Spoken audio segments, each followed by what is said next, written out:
আমি শরাবপুর গেছিলাম আমার একটা ফ্রেন্ডের সাথে দেখা করার জন্য। উনি ঢাকায় থাকে, ওনার বাসায় শরাবপুরে। ওর আমারে ফোন দিয়েছে, বন্ধু আমি আসছি, তুই কই? আমি কই আমি তো বাসায়। ও তুই আয়, শরাবপুরে আয়। আমি বলতেছি বন্ধু আমি আসতেছি, তুই একটু অপেক্ষা কর। এর ভিতরে শুনি বাজারে একটি কল চুরি হয়েছিল। যে এই কল চুরির সাথে যুক্ত ছিল সে 24 ঘন্টায় গাজার ভরেই থাকে আর ভাঙাড়ির ব্যবসা করে। তার নাম হলো মুকুল শিকদার। এখন এই কল অপরাধের কারণে তারে এলাকার লোকজনে ধরছিল। ধরার পরে তারে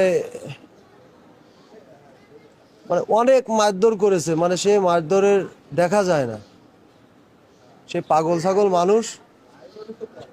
প্রচুর মারধরের পরে কল চুরির ওই ফাংশনের পরে ওরে এলাকার যে কিছু লোকজন আছে যারা এলাকায় বর্তমান সময়ে যারা লুটপাট করতেছে, যারা সাধারণ মানুষকে হুমকি ধামকি দিচ্ছে, বাড়ি ছাড়া করতেছে, এরা ওরে বলেছে যে আমার ইউনিয়নের চেয়ারম্যান যে মারা গেছিল এই চেয়ারম্যানের সাথে কারা জড়িত তুই জানিস, তুই বল।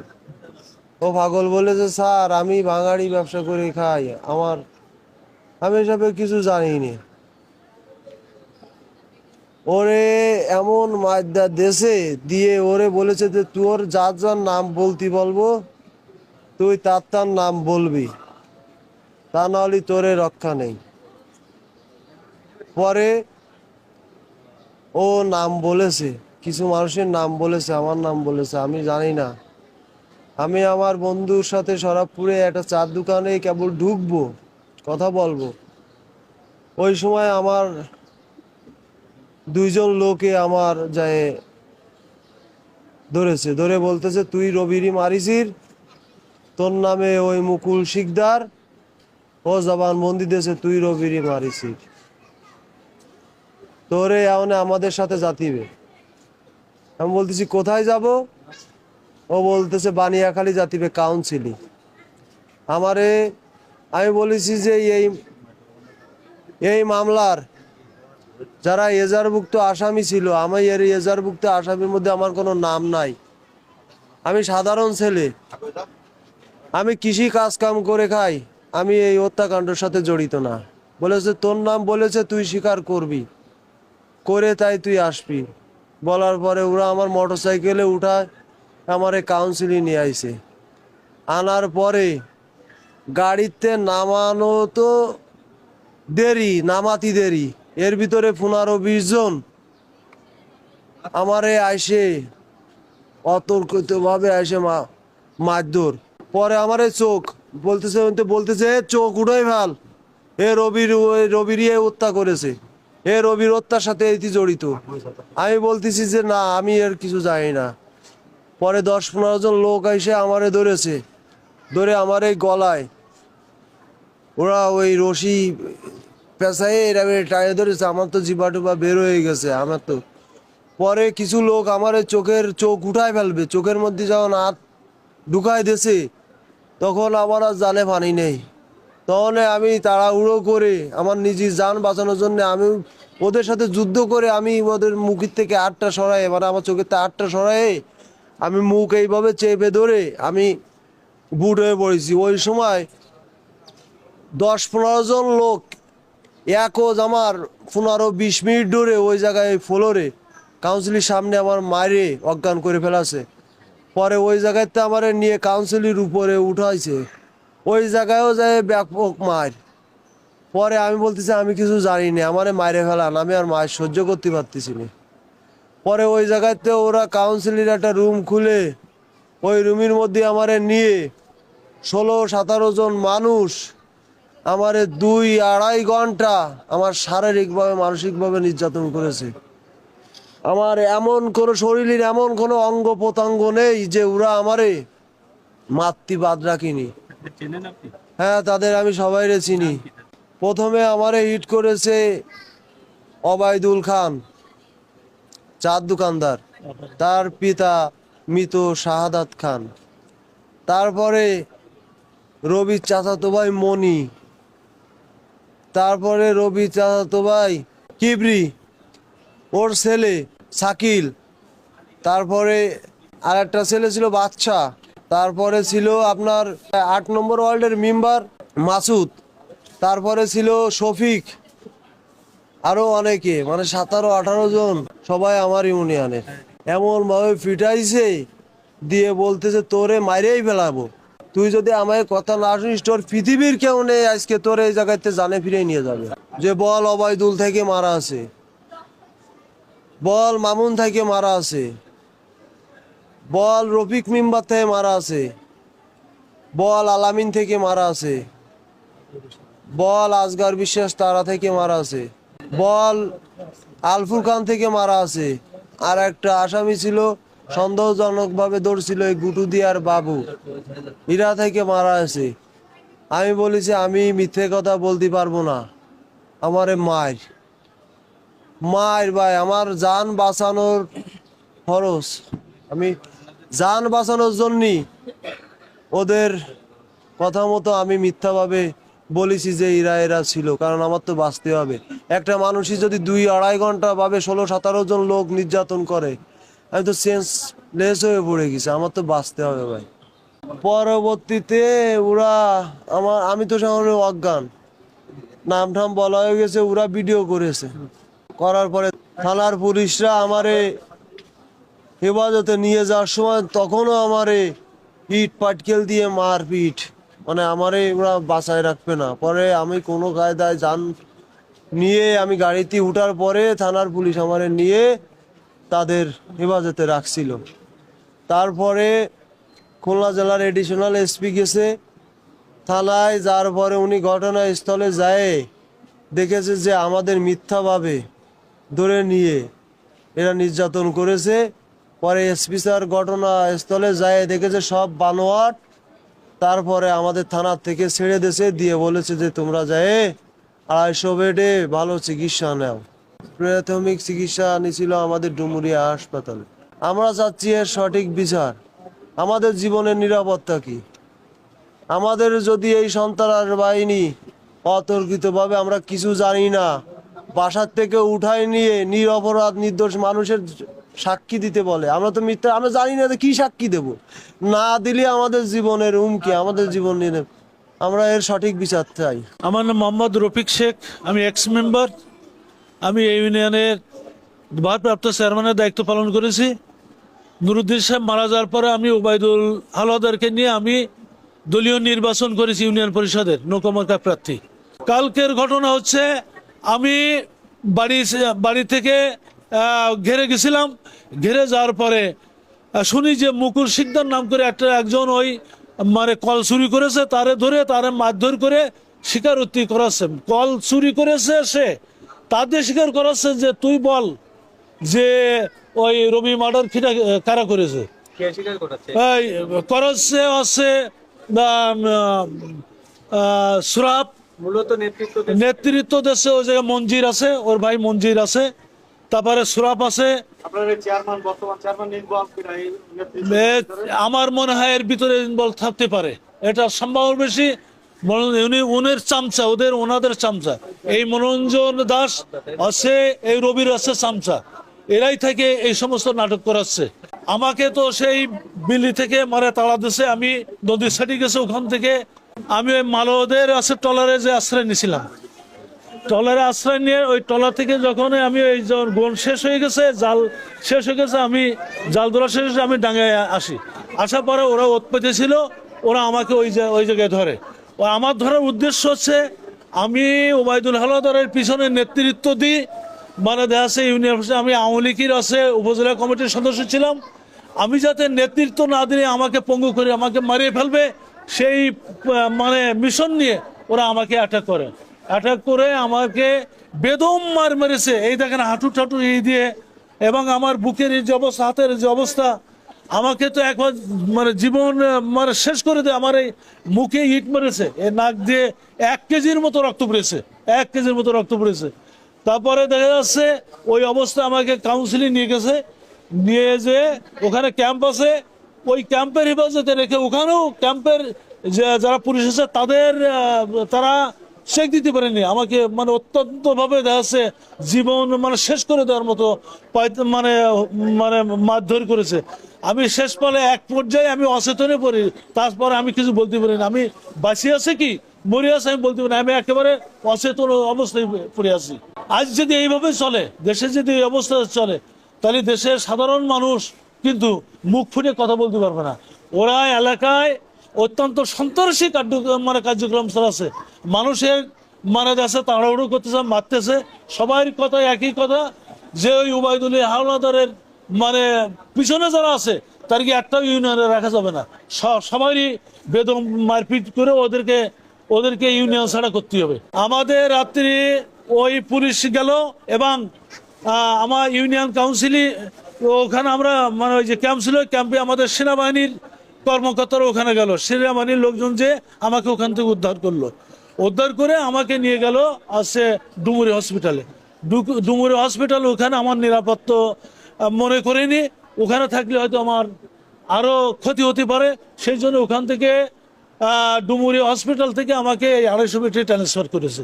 আমি সে 250 বেডে আসি আমি এখানে মানে চিকিৎসা নিচ্ছি। আমি চাচ্ছি এই দুষ্কৃতকারীদের ন্যায় বিচার এবং এরা যাতে এলাকায় মানুষের কোনো হুমকি এবং তাদের জীবন নাশের হুমকি না দিতে, তাদের না মারতে পারে, তারা যেন তাদের আইনে আওতায় এনে তাদেরকে সঠিকভাবে শাস্তি দেওয়ার দাবি করছি। আমার এই প্রার্থনা যাতে এলাকার মানুষ শান্তি শৃঙ্খলাভাবে বসবাস করতে পারে, এই আহ্বান জানাচ্ছি। আমি ছাগল রাখছিলাম, গেড়ে কাজ করছিলাম, সেইভাবে অতিরিক্তভাবে দিয়ে আমার ব্যাট আছে সরাপ মারিছে কেন তাও আমি বলতে পারি না। আমরা বলে ওই মারার পরে বলতেছে তুই চেয়ারম্যান মার্ডারের সব সতর্ক জানিস, সব কিছু জানিস, তুই অবাধলি দল করিস, চেয়ারম্যানের কোন কাজে মারিছিস এ খবর তুই জানিস, তুই শিকার আমরা মারব না কেন, আমি কি জানি। রক্তে সব ফেটে গেছে, পাড়া প্রতিবাসী গ্রামবাসী সবাই দেখেছে। তারপরে আনতে আনতে আরো মারিয়েছে, ফারুক মারিয়েছে, মারুদ্দিন সাওয়াল বিস্তর মেরেছে, ফোন করেছে যে ও মারা লাগবে না, আনা লাগবে না, খালাস করে দিয়ায়। এখন সুষ্ঠু বিচার এবং তাদের শাস্তির দাবি। কালকেরে আমি গেছিলাম আছে ঘেরে চুন দেওয়ার জন্য, আমার বড় ছেলে সিরাজুল ইসলামকে নিয়ে চুন দিচ্ছি গেছিলাম। এখন চুন দিচ্ছি ঘেরে চুন দিতে হঠাৎ করে দেখি কিছু লোকজন ওরা দর করে কাজান বিজান করতেছে, শুয়োরের বাচ্চা খানকির ছেলে বিভিন্ন রকম কথা বলতেছে। তাহলে কারে কি বলে এই শুনিয়ে আমি দেখলাম যে অনেক লোক আমার দিকে এগিয়ে আসতেছে। আমি সঙ্গে সঙ্গে আমি ও গেরের থেকে অপর গেরে আশ্রয় নিলাম। সেখান থেকে আমার ভগিনপতির সঙ্গে আমি কথা বলি যে দেখি এই ঘটনা কি দেখি হয়েছে তা তো বুঝতেই পারতেছি না। তা ভগিনপতি বললে যে এরকম একটা চোর ধরেছে, টিউবওয়েল চুরি করেছে, তাই ওই টিউবওয়েলকে কেন্দ্র করে নাকি রবি মার্ডারের সূত্র ধরেছে তোমাকে, তার জন্য নাই এই তুমি সাইড হয়ে যাও। এই বলার পরে আমি সাইড হয়ে গেছি, দৌড়ই যে কোনো কায়দায় এক জায়গায় আশ্রয় নিছি। আমার ভগিনপতিকে ওই সুযোগে ওরা অনেক মারিয়েছে আমাকে না ধরতে পেরে। যাই হোক আমি পলাইছি, সেইভাবে আছে। আমাকে যখন ওরা না পাইছে তখন আমাকে আমার ঘেরের বাসাটা সম্পূর্ণ পেট্রোল দিয়ে জ্বালিয়ে দিয়েছে। যারা জ্বালিয়ে দিয়েছে আমি এদের সবাইকে দেখেছি, আমি অনেকের নাম জানি না, অনেকের নাম জানি। এরা আছে 1 নম্বরে আছে সুরাব, 2 নম্বর আছে জাইদুল, 3 নম্বর আছে ফারুক, 4 নম্বর আছে অবায়দুল, 5 নম্বর আর একজন অবায়দুল আছে এবং আরও অনেক লোকের নাম তো আমি জানি না। এরা আমাকে না পেয়ে আমার ঘেরের বাসাটা জ্বালায় দিলে। এর আগে আমাদের বাড়িঘর ভাঙচুর করেছিল, আমাদের মারার হুমকি দেয়, আমার যেখানে ভাবে সেখানে মেরে ফেলাবে। কালকে আমি 24 ঘন্টার মতন প্রায় আমি পলাতক ছিলাম। আমি রাত 3:30 দিকে 4টের দিকে বের হয়েছি, সেই সকালের থেকে ওই ঘেরের থেকে যে সময় চলে আইছি, তারপরে 4:30টার সময় বের হয়ে আমি 250 বেডে আসি। এই হচ্ছে আমাদের পরিস্থিতি। আমাদের গ্রামে গেলে আমাকে মারবে, মারিয়ে হাত পা ভাঙবে, মারিয়েও ফেলাতে পারে, এরকম ধরনের হুমকি দিচ্ছে। এই একটু আগেও একজন ফোন করে বলেছে তুমি যেন আসে না ভাই, তোমার পায়ে ধরি, তুমি যেন আসে না, অন্য কোথাও চলে যাও, তুমি গ্রামে আসলে তোমাকে মারিয়ে ফেলাবে। এখন কি করব, এখন আইনের ব্যবস্থা চাই। আইন আমাদের সুস্থ বিচার করবে, পুলিশ আমাদের সুস্থ বিচার করবে, এই আমার সরকারের কাছে কামনা। সরকার যেন আমার সুস্থ বিচার করে, যেটা সঠিক সেইটাই বিচার করুক। আমি আনলিগাল কোনো কিছু বলবো না, মিথ্যার আশ্রয় নেব না। প্রয়োজন হলে আপনারা যাই দেখেন আমার ঘেরের বাসাটা কি করেছে, সেখানে না কমপক্ষে 1.5 লক্ষ টাকার মাল জিনিস ছিল আমার ঘেরের, সেখানে মাল জিনিসগুলো সব কিছু পেট্রোল মেরে পোড়াই দিয়ে আছে। আমি এখন কোথায় যাব? আমি গরিব মানুষ, আমি অনেক টাকা ধার করে এই ঘের করি, আজকে আমার মাল জিনিস পোড়াই দিয়ে আছে, আমি কি করব? আমার বউ বাচ্চা নিয়ে কোথায় থাকবো? আমরা অবৈধ হালদারের দল করছি ইউনিয়ন পরিষদ নির্বাচনে। আর আমাদের বিরোধী পক্ষ যে চেয়ারম্যান ছিল শেখ রবিউল ইসলাম রবি, উনি মারা যাওয়ার পরে আমাদের নামে এজাহারভুক্ত মামলা করছিল। আমিও আসামি ছিলাম, তো আমরা হাইকোর্টের থেকে জামিন নিয়েছি, জামিন নিয়ে আমরা বাড়িতে আসি। তো সেই মার্ডারের জের ধরে আর কি আমাদের এলাকায় শিকদার নামে একটা ভাঙাড়ি ব্যবসায়ী ছিল, ওনারে ধরছে সকালে। ধরার পরে আমি আর কিছু জানি না, আমি সকালে বাড়ি ঘুমানো, তো ঘুমিয়ে উঠে শুনি যে ওনারা ধরছে। ধরার পরে ওনারা অনেক মারধর করছে, মারধর করে নাকি আমাদের নাম স্বীকারোক্তি করাইছে যে কি কি ছিল ওর ভিতরে, তুই নাম বল। তো যারা বলছে যে আমি কিছু জানি না, তখন ওরা মারধর করছে। মারধর করার পরে বলছে যে আমরা যার যার নাম বলতে বলবো তার তার নাম বলবি। তখন ও মানে মায়ের সহ্য করতে না পেরে ওরা যা যা শিখাইছে তাই সেগুলোই বলছে, যে মানে এর সঙ্গে অবৈধ হালদার জড়িত ছিল, তারপরে সাব্বির ছিল, আলামিন ছিল, রিয়াজউদ্দিন ছিল, রফিক মেম্বার ছিল, তারা বিশ্বাস ছিল, এদের সবাই নাম বলছে। নাম বলার পরে ও তো মায়ের খাইতে না পারে, সহ্য করতে না পারে আর কি ও বলে দিছে। আর ও তো মানে মানসিকভাবে মেন্টাল, অনেক গাঁজা সেবন টেবন করে, এই জন্য মেন্টাল। আর ওরা মারধর করে আমাদের নাম স্বীকার করাইছে। তো আমরা যখন শুনতে পারলাম যে আমাদের নাম বলছে, ওরা অনেক লোকজন সহ আমাদেরকে ধরতে আসছে, তখন আমরা যান বাঁচানোর জন্য আমরা পলাইছি। পরে আমার চাচা আছে একটা রিয়াজউদ্দিন, ওনার বাসা পড়াই দিছে। আমার আর চাচা আছে রফিক মেম্বার, ওনার অনেক মারধর করছে। এই মারধরের ভিতরে আমাদের এলাকারই অনেক ছেলেপেলে জড়িত আর কি। এর ভিতরে ওই জব্বার সর্দার, এরা হচ্ছে রবিপন্থী, মানে যে যেমন মারা গেছে ওনার দল করতো আর কি। এর ভিতরে সোরাব আছে, 2 অবৈদুল, একটা হচ্ছে চা অবৈদুল, আর একটা হচ্ছে গোলাম রসুলের ছেলে অবৈদুল। আর জব্বার সর্দার আসছিল, তারপরে জাহিদুল আসছিল, তারপরে শফিক, মুস্তাকিন, তারপরে মানে আমাদের এলাকার অনেক লোক ছিল। অত লোকের ভিতরে আমরা তো মানে যান বাঁচানোর জন্য দৌড়াইতেছি, অত লোকের আর খেয়াল করি নাই। মানে সামনে যেগুলো লোক ছিল ওদের নামে আমরা আর কি শুনতে পারি, মানে করতে পারছি। তারপরে ওই 8 নম্বর ওয়ার্ল্ডের মেম্বার ছিল মাসুদ, যা অনেক মানুষ ছিল, আমরা ওইভাবে খেয়াল করতে পারিনি। তো আমরা চাচ্ছি যে এর মানে যাচাই বাছাই করে এর সঠিক বিচার যেন আমরা পাই, যাতে এলাকার লোকজন শান্তিতে বসবাস করতে পারে, সংসার ধর্ম নিয়ে, এলাকার ছেলেবেলে নিয়ে যাতে মানে সুখ শান্তিতে সংসার ধর্ম করতে পারে, আমরা সেই বিচার চাচ্ছি। বিষয় হচ্ছে গতকালকে যে ঘটনা ঘটছে একটা তুচ্ছ ঘটনাকে কেন্দ্র করে, যেটা আসলে অনাকাঙ্ক্ষিত ঘটনা। আমার সরাবপুর ইউনিয়নে একটা ছেলে মানসিক ভারসাম্যহীন, এর নাম হচ্ছে মুকুল শিকদার, একটা টিউবওয়েল চুরের অপরাধে একে ধরছে। সেই লোকগুলো ছিল রাজনৈতিকভাবে আমাদের ইউনিয়নে 2টো অংশ, একটা হচ্ছে আমার অংশ আওয়ামী লীগ পন্থী, আর একটা হচ্ছে আমার অপোজিশনে। যে চেয়ারম্যান সাহেব মারা গেছে তার শুভাকাঙ্ক্ষী ছিল, পরবর্তীতে তার অনুসারী যারা আছে তাদের অনুকূলে বা তাদের পক্ষের লোক। তো এই যে টিউবওয়েলটা চুরি হয়েছে বলতেছে, এই টিউবওয়েলটা ছিল বর্তমান যে ভারপ্রাপ্ত চেয়ারম্যান মনোরঞ্জন দাস, ওনার একটা মার্কেট আছে বানিয়াখালী বাজারে, সেই বাজারের পিছনে এনার একটা টিউবওয়েল ছিল, এটা আমিও জানি। তো সেই টিউবওয়েলটা নাকি এই ছেলেটা চুরি করেছে। এই অপরাধে তাকে ইউনিয়ন পরিষদে ধরে নিয়ে গেছে।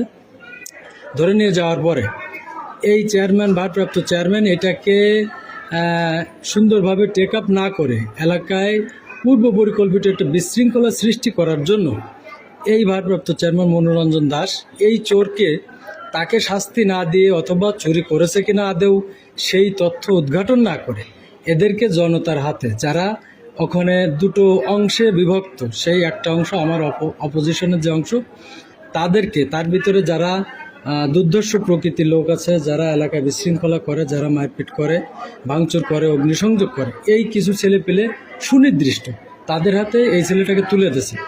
এইবার এরা কি করছে, ঘোলা পানিতে মাছ শিকার করার জন্য এরা এই ছেলেটাকে বেদম মারপিট করেছে এবং একে শিখাইছে যে রবি হত্যার সঙ্গে আমি জড়িত বা আমার সাথে আর যারা থাকে তারা জড়িত, এরকম জবানবন্দি এর নেওয়ার চেষ্টা করেছে। এবং আপনারা ওই ছেলেটার মারের ভিডিও দেখলে, আমিও দেখেছি, আপনারাও হয়তো দেখেছেন নিতে পড়বে, এটা দেখলে আপনারা বুঝতে পারবেন যে আসলে ওকে দিয়ে কী বলাতে চাচ্ছে এবং এরা কারা।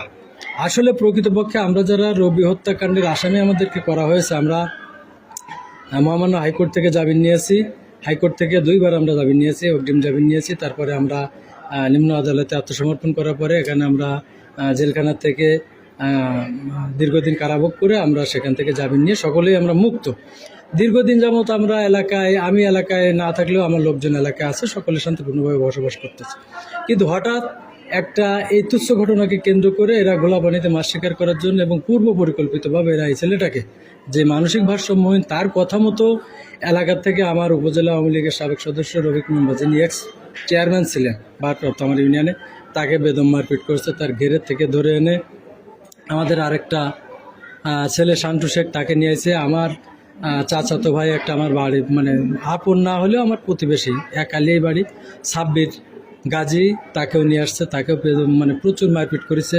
সুদীপ্ত রায় নামে একটা ছেলে, তাকেও মারপিট করেছে।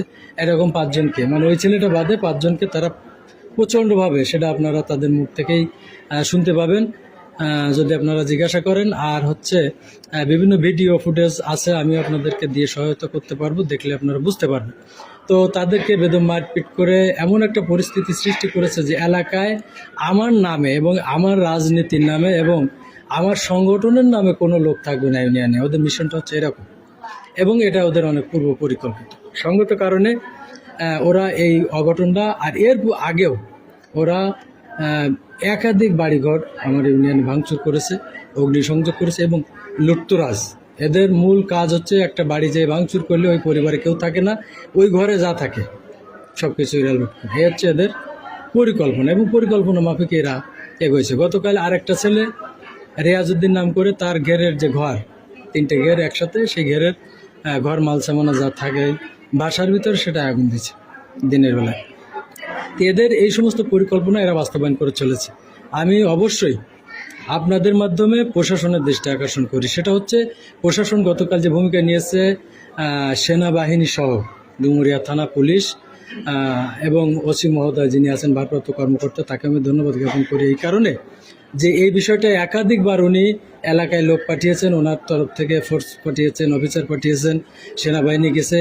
এই ঘটনাকে ওরা যেভাবে নিতে চাইছে, সাব্বিরকে দিয়ে যে জবানবন্দি ওরা করাইছে, সাব্বিরকে প্রচুর মারপিট করে তাকে মেরেই ফেলবে, তাকে এরকম বলছে, আমাকে বলছে যে এই আমলে কাউকে, আওয়ামী লীগের কাউকে মেরে ফেললে কোনো মামলা নেই, কোনো হামলা নেই, কিছু নাই, বুঝিস তো তোরে মেরে ফেললেও কিছু হবে না। এই ভয় দেখিয়ে, মৃত্যুর ভয় দেখিয়ে ওর কাছ থেকে এই কথাগুলো বলাইছে।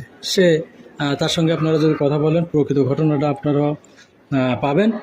আর আমি প্রশাসনের প্রতি কৃতজ্ঞ এই কারণের জন্য যে এই রবি হত্যাকাণ্ডের যে মামলা আমাদের নামে দেওয়া হয়েছে, মিথ্যা মামলা, এই মামলায় আমরা 7 জন এজাহারের, 1 জন হচ্ছে অজ্ঞাত আসামি, 8 জনকেই কিন্তু তদন্তকারী কর্মকর্তা রিমান্ডে বিজ্ঞ আদালতে প্রেয়ারের মাধ্যমে রিমান্ডে নিয়েছেন আমাদের সকলকে। রিমান্ডে কিন্তু এই ঘটনার সাথে সম্পৃক্ততা আমাদের ওনারা খুঁজে পান নাই।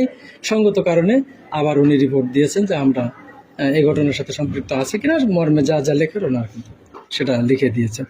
তো এই ঘটনার সাথে অবশ্যই আমরা সম্পৃক্ত না, এবং পরবর্তীতে যাদেরকে এই যে সাব্বির অথবা ওই যে পাগল ছেলেটা মানসিক প্রতিবন্ধী, তার কাছ থেকে যে তথ্য নিয়ে এবং জবানবন্দি নিয়ে যাদেরকে ধরে এনে পিটাইছে, এদের কেউই এই ঘটনার সঙ্গে সম্পৃক্ত না, এটা প্রশাসন খুঁজে পেয়েছেন। সঙ্গত কারণে ওই মানে বুদ্ধি প্রতিবন্ধী ছেলেটাকে বাদ দেওয়া সবাইকে কিন্তু পুলিশ সসম্মানে ছেড়ে দিয়েছে। দেওয়ার পরে গত রাতে সবাইকে 250 শয্যা বিশিষ্ট খুলনা মেডিকেল কলেজ হাসপাতালে ভর্তি করে বর্তমানে তারা সকলেই চিকিৎসাধীন আছে। এবং এই পরিস্থিতিতে অবশ্যই আমি আমার লোকজনের উপর যে অতর্কিত হামলা এগুলো এবং মিথ্যা হয়রানিমূলক এই যে হামলা বা পুনরায় মামলা দেওয়ার যে অপপ্রয়াস, মিথ্যা মামলা হয়রানি করা, বিষয় হচ্ছে আমরা রাজনীতি নাই করলাম, কিন্তু ওভারঅল তো আমরা ওই এলাকার জনগণ, আমরা তো এই বাংলাদেশের নাগরিক, আমরা ওই অঞ্চলে বাপদাদার বেটা মাটিতে থাকতে চাই, বসবাস করতে চাই। আমার ভিতরে যদি কেউ অপরাধী থাকে অবশ্যই আইনের আওতায় তারা আসবে, আমি এতে কোনো দ্বিধা করব না। কিন্তু আমার লোকজনের ভিতরে যদি কেউ অপরাধী না থাকে, তা বিনা অপরাধে এই মানুষকে জন্য, আমার দলের কাউকে জন্য আর হয়রানি না করা হয়, আপনাদের মাধ্যমে প্রশাসনের কাছে এবং বর্তমান যারা রাষ্ট্রীয় ক্ষমতা আছে তাদের কাছে আমার উদাত্ত আহ্বান।